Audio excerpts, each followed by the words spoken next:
High all, welcome to Sumi travelogues. তোমরা সবাই জানো রিসেন্টলি আমি মুম্বাই গেছিলাম। যদিও ঝটিতি সফর ছিল, কিন্তু মুম্বাই যাব আর মুম্বাইয়ের লাইফ লাইন, মুম্বাইয়ের রেলওয়ে নেটওয়ার্কে ট্রেন চড়বো না, এটা হতেই পারতো না। তাই আমি চলে গেলাম ছত্রপতি শিবাজি মহারাজ স্টেশনে, যেটা কিনা একটা ইউনেস্কো ওয়ার্ল্ড হেরিটেজ সাইট। পাখার ব্লেডগুলোর সাইজ দেখেছেন বাই দ্য ওয়ে।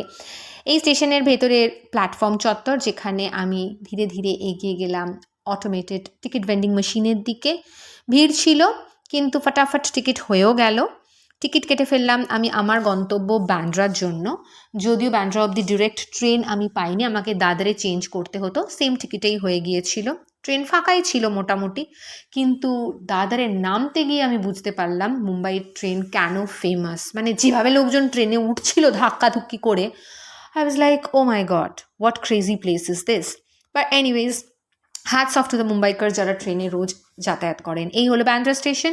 ব্যান্ড্রা স্টেশনে আমার দেখা করার ছিল আমার ফার্স্ট ক্লায়েন্ট তাবাসসুমজির সাথে, যিনি আমার ভিয়েতনামের পোস্ট এবং ভিডিওস দেখে ওনার এবং ওনার ফ্রেন্ডসদের জন্য আমাকে ভিয়েতনাম ট্রিপ অ্যারেঞ্জ করতে বলেছিলেন। ওনার সাথে আমি চললাম এলকো পানিপুরি সেন্টারে, মুম্বাইয়ের আরেকটা ফেমাস ট্রান্সপোর্ট সিস্টেম অটোয় চেপে। এলকো পানিপুরি সেন্টার বেশ পুরনো একটি দোকান এবং quite famous for its panipuri বা ফুচকা। যদিও ওখানকার ফুচকা আমাদের কলকাতার মতো তো নয়, কিন্তু এখানকার ফুচকাটা কিন্তু আমার বেশ বেশ বেশ ভালো লেগেছিল। এরপর আমরা চললাম ওপরে ফার্স্ট ফ্লোরে পাপড়ি চাট এবং স্ট্রবেরি কুলফি খেতে, কারণ এখন মহারাষ্ট্রে চলছে স্ট্রবেরি সিজন। স্ট্রবেরিগুলো সত্যিই বেশ ভালো ছিল। এরপরে দেখাবো মুম্বাইয়ের আরও কিছু ভিডিও, তাই please don't forget to follow. Thank you so much for watching Sumi Travelogs. Bye!